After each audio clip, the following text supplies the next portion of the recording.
We've been seeing a lot of cool things happening in independent media, and one of those opportunities is YouTube, a platform where anyone and everyone can come and share their thoughts. And we've seen a myriad of YouTube creators, and sometimes they create their own brands and products, for better and for worse.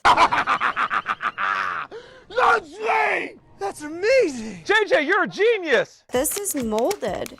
That's mold. I saw a picture circulating about mold, but I didn't know if it was fake or, I just had heard about it, but this is real, you guys. For example, Mr. Beast, KSI, and Logan Paul teamed up to create Lunchly, which is meant to be a healthy competitor to Lunchables, except calling it healthy is a stretch considering the fact that it's basically the same thing as Lunchables, but also this whole thing has been a train wreck, with practically the entire internet clowning on them, and honestly for good reason. Kids need energy to function, and calories give them that energy. Lunchly turkey contains only 230 calories, which would mean a kid would need to eat about 2.7 portions to consume enough calories. And if they did that, they'd get nearly 1,300 milligrams of sodium.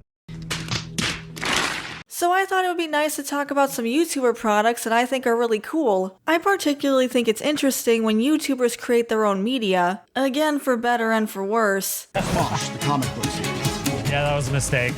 But I want to talk about some creators I've been fans of for quite a while. Dannphan, aka Trisha Kufari, and Inkrose, aka Anastasia Snyder, and also some more mainstream YouTuber accomplishments that I'm a fan of. But let's start with Dannphan and Inkrose. So Dannphan reviews comic books on her channel, and not long ago she opened her own comic book company called Burning Star Comics, which promote her own original comics, along with comics from other creators, and they have a lot on offer when it comes to different genres and age ranges, everything from fantasy, sci-fi, and even romance, which is pretty cool. And Trisha doesn't only write these comics, she also draws for some of them, and it's pretty cool when people can write and draw their own comics. Like Reaper, a dark fantasy about a boy named Ichabod, who, as the name implies, is a reaper, who collects souls for profit, and he's tasked with getting the soul of an undead lord. And that's only one example of Burning Star's library, and it's been pretty cool to see her grow her business, and I'm personally excited to see where Dannphan and Burning Star Comics goes. The next creator I wanted to talk about is Inkrose, who's currently developing a video game called Noramore Academy, and she's really involved in this. It's pretty impressive. She's the writer, director, and the lead artist for the character model and the environments, which is very impressive. She also has devlogs on her channel which are really interesting to watch, and it's been really cool to see the game come together. The game is puzzle-based and set on a distant planet, inhabited by unicorn people, with a noir aesthetic, which is very unique. The game follows Judith, one of the students, who ends up witnessing one of her teachers be kidnapped one night, and now it's up to her to figure out what's going on. The game is currently running a Kickstarter with about a week left to go, and the demo is available on Steam right now, with a full release expected next year. It's been really cool following their careers online, and if you're interested in any of these projects, I'll have them linked in the description. It's awesome to see small creators grow, and there's a lot of potential here, and we've seen some pretty big things from YouTubers in the past. Like for example Joji, who went on to lead a successful music career, albeit separate from his YouTube presence. In fact, I wouldn't be surprised if a lot of his modern audience doesn't even know that he was originally a YouTuber. It's definitely a different kind of content. But there are YouTubers and internet personalities who went on to do what they've always done, but for a mainstream network, like Zach Hadel, aka Psychic Pebbles, who co-created Smiling Friends on Adult Swim, along with fellow content creator Michael Cusack, and the two of them voiced the main characters. I feel like a lot of modern adult cartoons tend to just be a ripoff of either Family Guy or South Park, while also relying too heavily on cursing and sex jokes. I talked about this a little bit when it came to the Harley Quinn show, or Has-Been Hotel. It just gets old sometimes. But Smiling Friends actually has a lot of really clever humor. The show is about an organization that tries to make people smile, and we follow two employees of the Smiling Friends, Pim and Charlie. Pim is very enthusiastic and excited about pretty much everything, while Charlie seems more apathetic, which makes them an interesting odd couple. And Charlie actually has a lot of depth to his character, even though he might come off as uninterested. But when he does get invested, he really gives it his all, and I think Charlie ended up being my favorite character. The show does use a lot of so random humor, and it kind of reminds me of Regular Show a little bit, which isn't a bad thing. I liked Regular Show a lot. and I like how they often have episodes be full circle, like when they bring something up at the beginning of the episode and you don't necessarily think it's important, but it does come up later, which is really satisfying. I think their boss is probably the biggest offender when it comes to the so random humor, but he does have a charm to him and his antics can be pretty amusing, although he can be concerning at times. Then there's Alan, who is the show's straight man. He's very dry and apathetic about pretty much everything, but he's also very determined, to the point where he'll force his way through practically anything if he thinks he needs to. Even if he's not an enthusiastic employee, he's definitely a loyal one. And then there's Glep, who kinda just hangs out and plays video games or watches videos. He's usually in the background and doesn't really contribute much, although he does have some episodes that focus on him, but overall he's pretty cool. There's a lot going on with this show visually, and I mean a lot. They have characters in different mediums and art styles, and even some live action characters, along with different frame rates depending on the scene. And it can all be a little bit jarring, but I think it also makes sense for the show. You can tell that it was made by people who have a background in the internet, instead of something that was made specifically for television. And there are a lot of references to the internet too, which made for some fun Easter eggs. I think it's really cool that YouTubers were able to accomplish something like this, especially when YouTuber created media tends to have a stigma against it. To be fair, a lot of it is pretty bad, but luckily Smiling Friends was able to prove itself. And there's other cool things coming out from YouTubers too, like Markiplier has a horror movie coming out in theaters soon. There's also been a lot of breakthroughs in the way of independent animation, which is really impressive since animation is a very difficult art form, both when it comes to creating it and when it comes to monetizing it, considering the fact that it takes so long. But we're seeing major hits like Glitch Productions' The Amazing Digital Circus, and it comes after they had another successful series called Murder Drones, and it's great the animation is having this independent resurgence. There's an entire playlist for independent pilots on YouTube, and I'll have that linked in the description. I for one am excited to see the independent space continue to grow. What's your favorite YouTuber created piece of media? Let me know in the comments below, I'd love to hear from you. Now before I go, I got some fan art I wanted to shout out. The first is by Lord Nightmare on Twitter, who drew me as a superhero with time powers, and you all know how I feel about superheroes, so that's awesome. The next is by @GuyAnimus, who drew 2 pieces of fan art, one of the 2 of us, and one of me as a Western hero.